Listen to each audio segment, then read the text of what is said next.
Hello guys, स्वागत है आप सबका। तो आज हम बात करेंगे अदानी ग्रुप की, और ये छुट्टी के दिन बड़ी खबर निकल कर आ रही है कि जयराम रमेश ने अदानी विवाद से निपटने के जो सेबी के तरीका है उसकी आलोचना की है। क्या है पूरा मामला वो देखेंगे, और मुझे ऐसा लग रहा है कि थोड़ा सा जो है ये इसको अच्छा कह सकते हैं, क्योंकि हो सकता है कि अब वो जो जांच चल रही है उसके अंदर थोड़ी सी गति आए, या फिर उसके अंदर हो सकता है कि थोड़ी सी स्पीड आए। तो ये ओवरऑल अगर फैसला जो भी है आना वो जल्दी आ जाता है तो ज़्यादा बेहतर रह सकता है। और उससे पहले ये वीडियो ज़रूर देखें, ये भी जो है एक ब्रेकिंग न्यूज़ है, इसको ज़रूर देखें। अदानी ग्रीन एनर्जी के ऊपर कंपनी ने जो है बड़ा एक सोलर सप्लाई के लिए जो एक बड़ी डील की है। पूरा मामला क्या है ये अभी अभी की वीडियो है, इसके लिए हमारी कम्युनिटी पोस्ट के ऊपर ज़रूर जाए, पोस्ट जो होती है वहाँ पर जाए और ये वीडियो आपको देखने को मिलेगी। और अभी अभी की है ये, और इस चैनल को भी सब्सक्राइब ज़रूर करें। यहाँ पर हम जो है लाइव भी आएंगे, साथ साथ कुछ ब्रेकआउट स्टॉक हो गए तो उसको भी हम शेयर करेंगे। तो इसको सब्सक्राइब ज़रूर करें और अपने दोस्तों के साथ शेयर भी ज़रूर करें। चलिए आगे देखते हैं कि कांग्रेस नेता जयराम रमेश ने अदानी समूह को लेकर चल रहे विवाद पर चिंता जताई, और जो कि लगातार सुर्खियों में बना है। और अभी ये मामला थोड़ा सा गर्म हुआ है ऐसा लग रहा है। क्यों? क्योंकि अभी अभी वो क्या हुआ है, सेबी ने कुछ वो नोटिस भेजा है अदानी के भतीजे को, गौतम अदानी जी के भतीजे को, जो कि जो है अदानी समूह के अंतर्गत कई कंपनियों में निर्देशक है। और इनसाइडर ट्रेडिंग का जो है वो अभी आरोप लगा था। हालांकि वो आरोप इतना मतलब कि वो जो है बड़ा तो नहीं मुझे लग रहा है, क्योंकि वो छोटा सा जो मुनाफा हुआ था वो इसके अंदर बात करें तो 90 लाख रुपये, ये आप देख सकते हैं मेंशन किया हुआ है। तो 90 लाख रुपये अदानी ग्रुप के लिए तो कुछ ज़्यादा नहीं है ऐसा मुझे लग रहा है। ये इतना गलत लाभ हुआ ऐसा यहाँ पर मेंशन किया हुआ है, लेकिन फिर भी ये एक जो है आरोप है, तो इसके ऊपर ऐसा लग रहा है कि ये मामला थोड़ा सा गर्म आया है। तो उस पर जो है ये कांग्रेस ने जो भी एक कहा है, मुझे ऐसा लग रहा है कि थोड़ा सा ये यूज़फुल रह सकता है।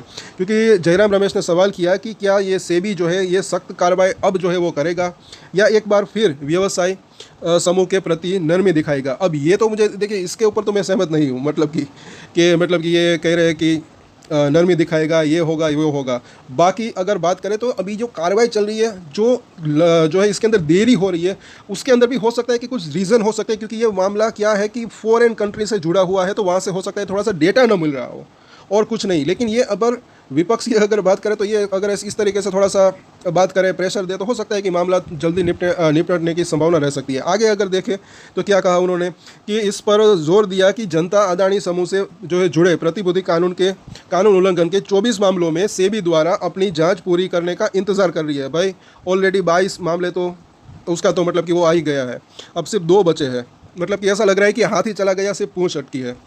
और हिडनबर्ग खुलासे के बाद सेबी को जांच को अंतिम रूप देने के लिए सुप्रीम कोर्ट के आदेश के बावजूद बिना किसी निष्कर्ष के 26 महीने से अधिक का समय बीत चुका है।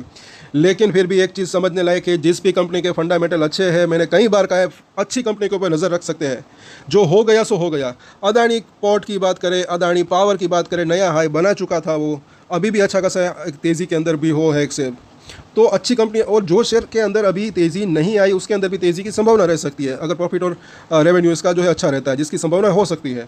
और आगे हम देखें कई शेयरों के ऊपर जो है अदानी ग्रुप के हम डेली जो है चर्चा भी करते हैं, F&O के अंदर हो या फिर टेक्निकल चार्ट के ऊपर हो। और ये भी मैंने कई बार कहा है कि जो ऊपर नीचे ये लगा रहता है उसमें भी अच्छा मुनाफा कमाने की संभावना रह सकती है। कई बार मैंने कहा है, अगर गिरावट भी आती है तो भी वहाँ सपोर्ट के ऊपर नज़र रख सकते हैं, अगर तेज़ी आती है तो वहाँ रजिस्टेंस के ऊपर नज़र रख सकते हैं। और थोड़ा थोड़ा कर खरीदना, थोड़ा थोड़ा कर बेचना एक अच्छी स्ट्रेटजी रह सकती है। वो भी मैंने कई बार कहा है, कई लोग इसके अंदर सीखे भी है। बाकी सबकी अपनी अपनी स्ट्रेटजी रहती है। भले ही कुछ लोग हमें कमेंट्स करते हैं मतलब कि शेयर तो कहीं जा ही नहीं रहा है, शेयर तो कहीं जा ही नहीं रहा है, लेकिन ये समझने लायक बात है। फॉर एग्जाम्पल, अगर कोई 100 रुपये का शेयर हो, अगर वो 80 रुपये आता है, फिर 100 रुपये जाता है, इस तरीके से 5 बार करते हैं तो 20-20 रुपये कमाने का मौका मिल सकता है। इस तरीके से शेयर डबल हो सकता है। ये सब चीज़ें समझने लायक है, ट्रेडिंग की बात है। बाकी जो लंबे समय के लिए निवेशित है, हो सकता है कि वो चाहे तो अपनी होल्डिंग कंटिन्यू भी रख सकते हैं। मुझे ऐसा लग रहा है कि लॉन्ग टर्म में भी अच्छी तेज़ी की संभावना रह सकती है। बाकी सबकी अपनी अपनी स्ट्रेटजी रहती है। आगे ज़रा देखें तो इसके विपरीत यूएस प्रतिभूति यानी कि वो SEC, जैसे हमारे यहाँ पर सेबी है, वहाँ पर वो यूएस के अंदर SEC है, वो भी जो है जांच में सक्रिय रहा है। तो उनकी रिपोर्ट के अनुसार 2020 और 2024 के बीच गौतम अदानी और उनके साथ सहयोगियों के ऊपर कथित तौर के ऊपर जो है ये मतलब कि वो भी वहाँ पर आरोप लगे थे, लेकिन उनके अंदर तो उनको थोड़ी सी राहत भी मिली। वो भी हमने देखा, पिछले समय में एक न्यूज़ आई थी। तो आगे ज़रा देखें तो रमेश ने 25 अप्रैल 2025 को जो है SEC के जो है एक अपडेट की और भी इशारा किया उसके ऊपर, जिसमें कहा गया था कि भारत सरकार इस मामले में सहयोग करने में विफल रही है। SEC के बार बार अनुरोध के बावजूद भारत सरकार अदानी को कानूनी नोटिस देने में असमर्थ रही, जिससे मामले से निपटने के लिए के तरीके पर सवाल उठ रहे हैं। भाई मुझे ऐसा नहीं लग रहा है, आपको क्या लग रहा है नीचे कमेंट ज़रूर करें। अब ये तो उनका मानना है ऐसा। जैसे जैसे विवाद जारी है, जनता और अंतर्राष्ट्रीय पर्यवेक्षक बारीकी से निगरानी कर रहे हैं और भारतीय और अंतर्राष्ट्रीय नियामक निकाय आरोपों को कैसे संबोधित करते हैं और क्या अदानी समूह के लिए कोई कानूनी परिणाम होंगे। और आगे ज़रा देखें तो ये इसकी जो है पूरी पूरी रिपोर्ट है।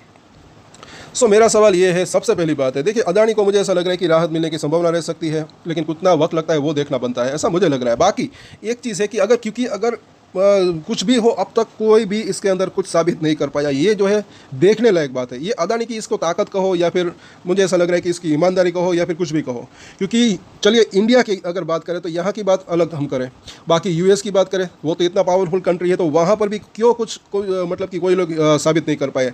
साथ साथ हिडनबर्ग जो है वो खुद इतना बड़ी हाथी था, तो वो जो है बंद हो गया।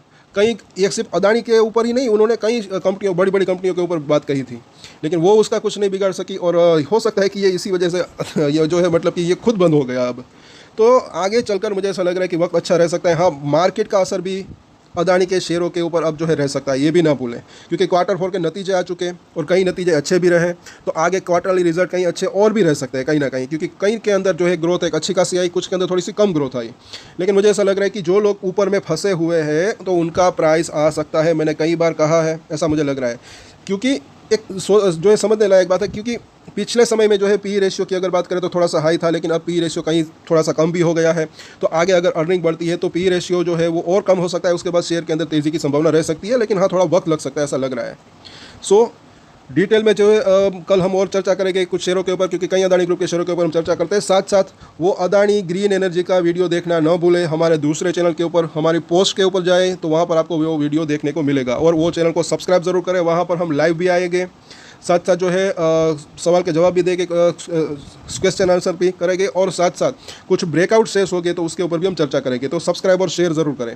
सो आज के वीडियो में इतना ही। और एक स्टैंडर्ड डिस्क्लेमर जो कि मैं हमेशा देता हूँ, आप कोई भी ट्रेड ले उससे पहले अपनी रिसर्च करें, अपने फाइनेंशियल एडवाइजर की सलाह ले, उसके बाद ही कोई डिसीजन ले, और डिसीजन ले तो उसकी जिम्मेदारी मेच्योरिटी के साथ खुद ही ले। ये वीडियो मैंने एजुकेशन पर्पस के लिए बनाई, मेरी तरफ से कोई भी बाय या सेल की रिकमेंडेशन नहीं है। Thank you.